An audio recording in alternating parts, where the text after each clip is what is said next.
আমরা অপেক্ষা করে আছি, আসেন দেশে। দেশে আছেন, দেখা হবে ইনশাল্লাহ রাজপথে। 27 বছর বয়সে মুক্তিযুদ্ধ করেছি, এখন 82 বছর বয়সে আরেকটা করব বাংলাদেশের জন্য। বাংলাদেশে জনগণের শাসন গণতন্ত্র চিরস্থায়ী করে যাব আমরা। রক্ত দিয়েছি এই দেশের জন্য, যুদ্ধে আহত হয়েছিলাম 1971 সালে। এই ধরনের বাংলাদেশ দেখার জন্য নয়। আওয়ামী লীগের দেখেন, তাদের কোনো অনুশোচনা নাই। এত অন্যায়, অবিচার, খুন, গুম, মানি লন্ডারিং, হত্যা, নির্যাতন, আয়নাঘর, এতে তারা কোনো লজ্জাবোধ করে না তো। আবার বলে যে ডিসেম্বর মাসে আসেন, দেশে এসে পদার্পণ করবেন। আমরা অপেক্ষা করে আছি, আসেন দেশে। দেশে আছেন, দেখা হবে ইনশাল্লাহ রাজপথে। 27 বছর বয়সে মুক্তিযুদ্ধ করেছি, এখন 82 বছর বয়সে আরেকটা করব বাংলাদেশের জন্য। বাংলাদেশে জনগণের শাসন গণতন্ত্র চিরস্থায়ী করে যাব আমরা। রক্ত দিয়েছি এই দেশের জন্য, যুদ্ধে আহত হয়েছিলাম 1971 সালে। এই ধরনের বাংলাদেশ দেখার জন্য নয়। ইনশাল্লাহ জুলাইয়ের যে ইতিহাস, গৌরবের ইতিহাস, পৃথিবীতে অনেক রাষ্ট্র আছে, তাদের এরকম নাগরিক নাই যে উদ্ধত সঙ্গিনের সামনে দুহাত তুলি আবু সাইদের মতো দাঁড়াতে পারবে। কোন জাতি এত সাহসী? আমরা সেই জাতি, তাদেরকে নিয়ে আমরা গর্ববোধ করি। আপনারা যারা এখানে এসেছেন, জুলাই যোদ্ধারা, মন খারাপ করবেন না। যারা জীবন দিয়ে গেছে 71 সালে, তারাও কিছু পায় নাই।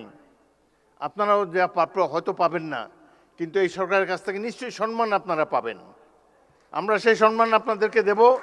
গরিব দেশে যতটুকু সাধ্য আছে সব কিছু উজাড় করে দেব আপনাদের কল্যাণের জন্যে।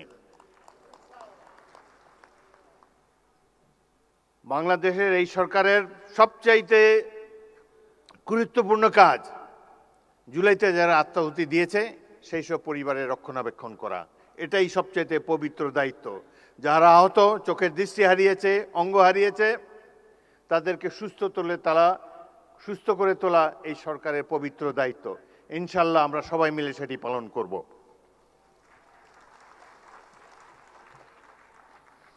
জুলাই গণঅভ্যুত্থান আমাদেরকে রাষ্ট্র পুনর্গঠনের সুযোগ এনে দিয়েছে।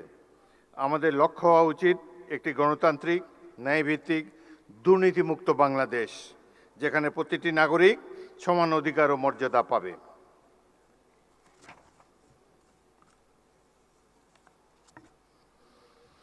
আজ আমরা একটি নূতন যাত্রার সূচনা পর্বে দাঁড়িয়ে আছি। এই যাত্রাপথ সহজ নয়, মতের ভিন্নতা থাকবে, কিন্তু জাতীয় স্বার্থ, গণতান্ত্রিক মূল্যবোধ এবং দেশের স্বাধীনতা সার্বভৌমত্বের প্রশ্নে আমাদের ঐক্য, সংযম ও প্রজ্ঞার পরিচয় দিতে হবে। আমাদের সজাগ থাকতে হবে যাতে কোনো বিভাজন, কোনো বিদ্বেষ বা কোনো সংকীর্ণ স্বার্থ যেন আমাদের জাতীয় অগ্রযাত্রাকে ব্যাহত করতে না পারে।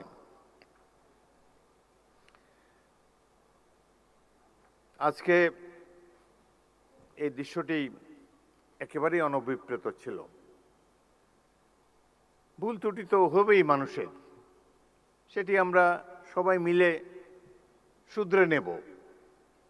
কোনো কিছুই তো পারফেক্ট না, মানুষ তো ভুল করতেই পারে। কিন্তু এইভাবে যে বিদেশি অতিথিদের সামনে যে নাস্তানাবুদ হলাম, এটি আমাকে খুবই ব্যথিত করেছে। এবং এই ঘটনায় সবচাইতে খুশি হবে যিনি পাশের দেশে বসে আছেন, তার জন্য অত্যন্ত আনন্দের একটি দিন। যাই হোক, আমরা এটার থেকে ভবিষ্যতেও শিক্ষা নেব। আমি ধন্যবাদ জানাই সরকার সমর্থক যারা এখানে বসে আছেন। আপনারা যারা ধৈর্য ধরে রেখেছেন, কোনো পাল্টা কথাবার্তা বলেন নাই, সেই জন্য আপনাদেরকে ধন্যবাদ জানাই। আসুন, মহান জুলাই গণ অভ্যুত্থানের চেতনাকে হৃদয়ে ধারণ করে ঐক্য, দেশপ্রেম, সততা ও পারস্পরিক শ্রদ্ধার শক্তিতে আমরা এগিয়ে যাই। শহীদদের রক্তে অর্জিত এই নতুন সম্ভাবনাকে আমরা একটি বৈষম্যহীন, গণতান্ত্রিক, ন্যায়ভিত্তিক, মানবিক ও সুধী সমৃদ্ধ নতুন বাংলাদেশ নির্মাণে দৃঢ় অঙ্গীকারে রূপান্তরিত করি। 1971 মহান মুক্তিযুদ্ধ সংগঠিত হয়েছিল গণতন্ত্র প্রতিষ্ঠার জন্যে। 71 এই জনযুদ্ধ ছিল গণতন্ত্র প্রতিষ্ঠার যুদ্ধ, একইভাবে জুলাইয়ের এই যুদ্ধ ছিল গণতন্ত্র প্রতিষ্ঠার জন্যে। কেউ কেউকে বলতে শুনেছি আমরা কি নির্বাচনের জন্য জীবন বিসর্জন দিয়েছি নাকি? নির্বাচন তো গণতন্ত্রের অনুষঙ্গ। এই দেশে যতদিন গণতন্ত্র থাকবে, সাধারণ মানুষের মত প্রকাশের স্বাধীনতা থাকবে, ততদিনই আমাদের স্বাধীনতা সার্বভৌমত্ব অক্ষুণ্ণ থাকবে।